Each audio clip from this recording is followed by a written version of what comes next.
A dit le monde des vivants. On se retrouve avec un début de vidéo assez angoissante, il est vrai. On a souvent l'impression d'être seul dans les bois.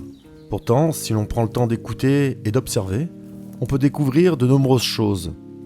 Je ne vais pas vous parler d'intrus ce coup-ci, mais plutôt de compagnons de chambre. Et pour ceux que nous n'aimerions pas avoir, comme les hommes, je vous montrerai en partie quels sont les dispositifs en place sur le jardin-forêt. Mais avant tout, faisons un petit tour de jardin. En cette période, la pluie permet à la nature de faire le plein de verdure. Toutefois, il ne faut pas trop que le soleil se fasse désirer. Les abeilles continuent leur travail bénéfique à toute la fructification. Les pommes de terre à la verticale en profitent et transforment ce millefeuille de terreau et paille en buisson démesuré. La récolte devrait être bonne et tenir ses promesses.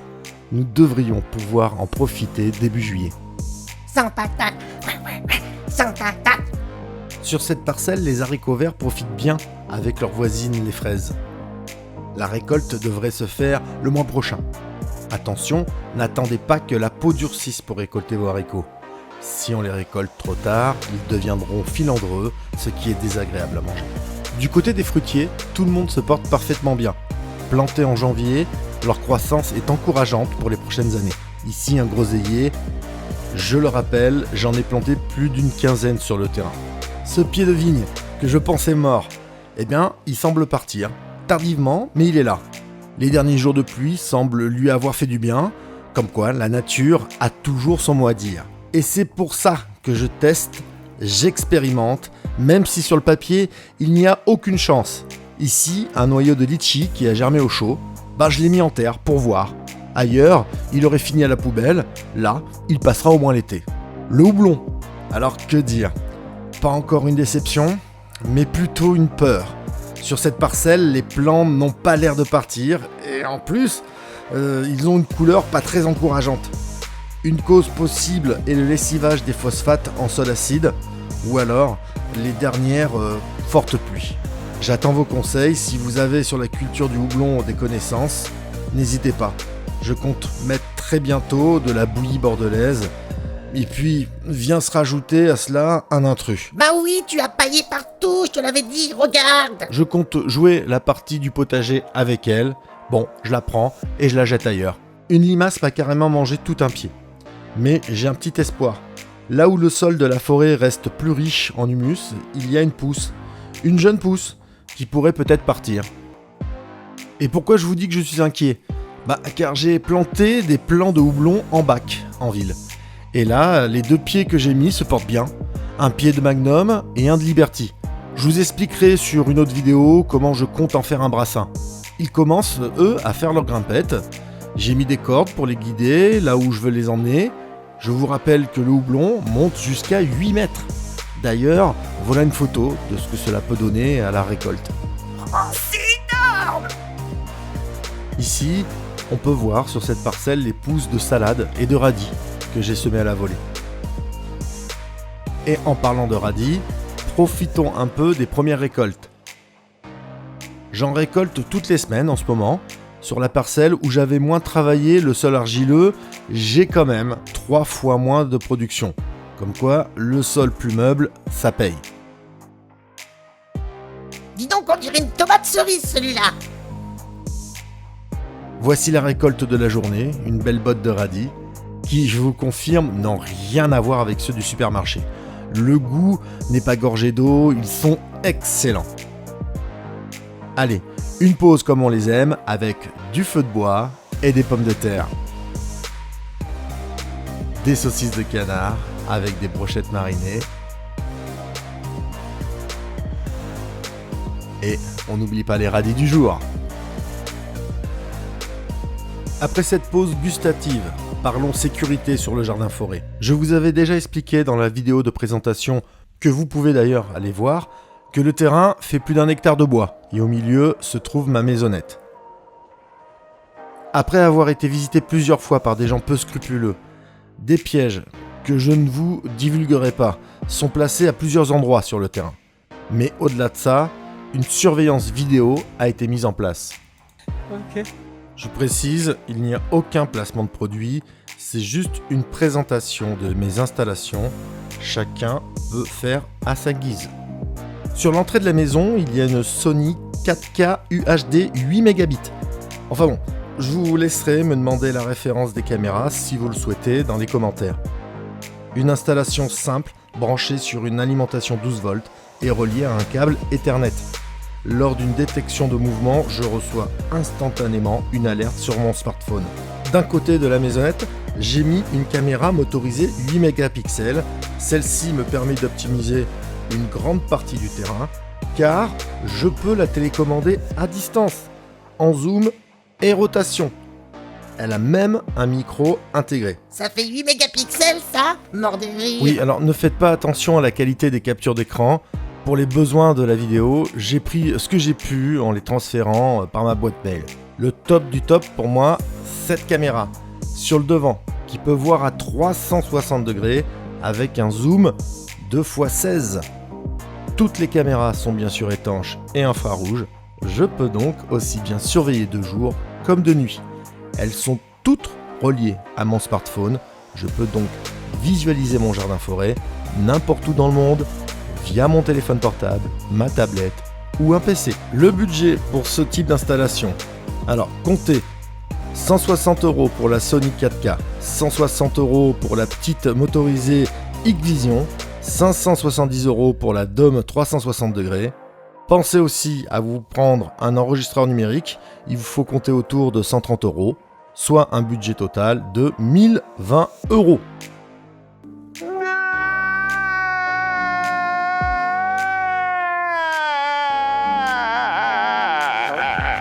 Attention, si vous n'êtes pas bricoleur, il faudra aussi prévoir un budget pour la pose, ainsi que les outils informatiques pour gérer tout ce petit monde. Mais t'es fou! Tu imagines la belle serre que tu aurais pu avoir pour ce prix? Je suis conscient que cela représente un gros budget, mais la sécurité ainsi que la perte de choses de valeur et surtout sentimentale n'ont pas de prix pour moi.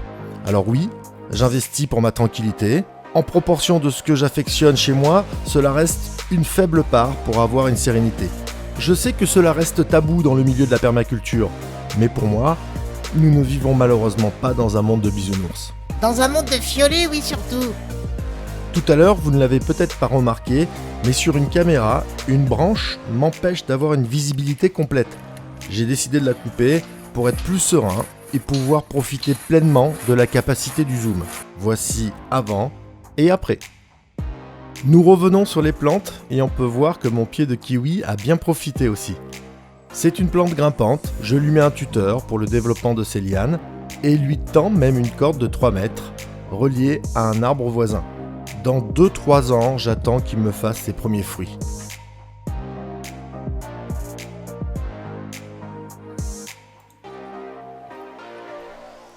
Il semblerait qu'un colocataire est venu sur le terrain. À définir maintenant si l'espèce de cet occupant passé est un renard ou un blaireau. Je vous laisse me donner votre avis dans les commentaires. Préférant principalement un terrier sous un arbre, comme ici, ces deux terrassiens ont des habitats très similaires. Il n'est pas rare que des générations de renards et de blaireaux s'échangent leur logement. Il arrive aussi qu'ils se fassent squatter leur logement par des lapins. Une sorte d'auberge de jeunesse, quoi. Ouais, tu parles, c'est un trou, hein, c'est tout. Ils peuvent y passer une dizaine d'années. Dans l'entrée du conduit, on peut observer que peu de passages se sont effectués récemment. Même sur une autre entrée, peu de traces de vie fraîche. Il doit s'agir là d'un ancien terrier de blaireau. Alors pourquoi je pense à un blaireau et pas un renard? Pour information, le blaireau est la plus grande espèce de mutilité d'Europe. Il peut atteindre jusqu'à 70 cm de long et jusqu'à une vingtaine de kilos. L'entrée est assez grande et contrairement au blaireau, le renard a pour habitude de laisser des détritus à la sortie du terrier. Un terrier de blaireau peut être très ancien et peut compter jusqu'à 40 entrées. Il privilégie les terrains en pente, comme ici, pour éviter les écoulements d'eau. Sans perche, je n'ai pas pu aller plus loin dans cette exploration. Protégé déjà dans plusieurs pays d'Europe, ce noctambule mange de tout avec une préférence pour les vers de terre et les limaces. Il pourrait devenir en France le symbole de la protection de la biodiversité. Le Bas-Rhin, par exemple, a déjà interdit sa chasse. Même si l'augmentation des surfaces forestières lui est favorable, les blaireaux ont une dynamique de population faible et colonisent lentement les territoires. Non mais c'est un nuisible, il fait des trous partout. Ces petits ours des sous-bois ont même l'intelligence, en cas de densité trop grande de leur population, de se réunir pour éviter l'anarchie sociale. Les terriers passent alors de 2 à 10 individus. Les blaireaux sans progéniture s'occupent alors des jeunes quand leurs parents partent chercher de la nourriture. Si vous souhaitez en savoir plus ou soutenir sa protection, je vous mets en lien l'association Ave France qui est proactive dans la protection des animaux sauvages. En tous les cas, pour Jardin Forêt, cela me confirme que le terrain est bien propice à accueillir la vie. Vu la météo de ce mois de mai, je sors mes plants petit à petit. Là, nous avons des plants de tomates que je plante dans la parcelle.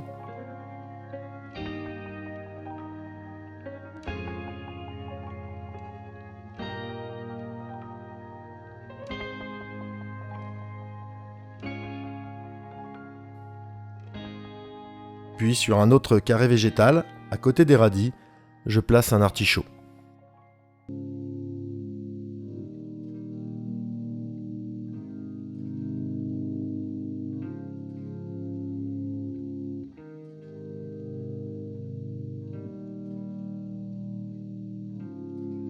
J'ai aussi des plants de tabac que j'ai semés au chaud début avril. Je tente d'y mettre 5 pieds dans ma clairière. La terre y est bonne, je l'ai pourtant jamais travaillé. J'aspire à pouvoir faire mon propre tabac à l'automne prochain. Le tabac est une culture difficile qui demande beaucoup de soleil et n'aime pas manquer d'eau.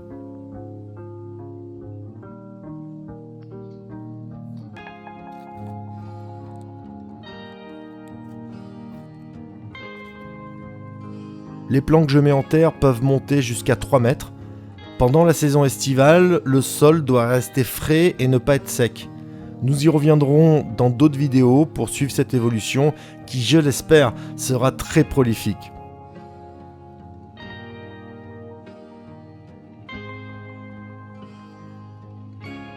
Sachez qu'il est tout à fait légal en France de cultiver du tabac pour sa consommation personnelle. La culture du tabac n'est pas seulement associée aux fumeurs. Sa fleur possède d'intéressantes qualités olfactives. Elle dégage des arômes de vanille, d'épices et de fleurs blanches. Ouais, mais en tous les cas, c'est très mauvais pour la santé.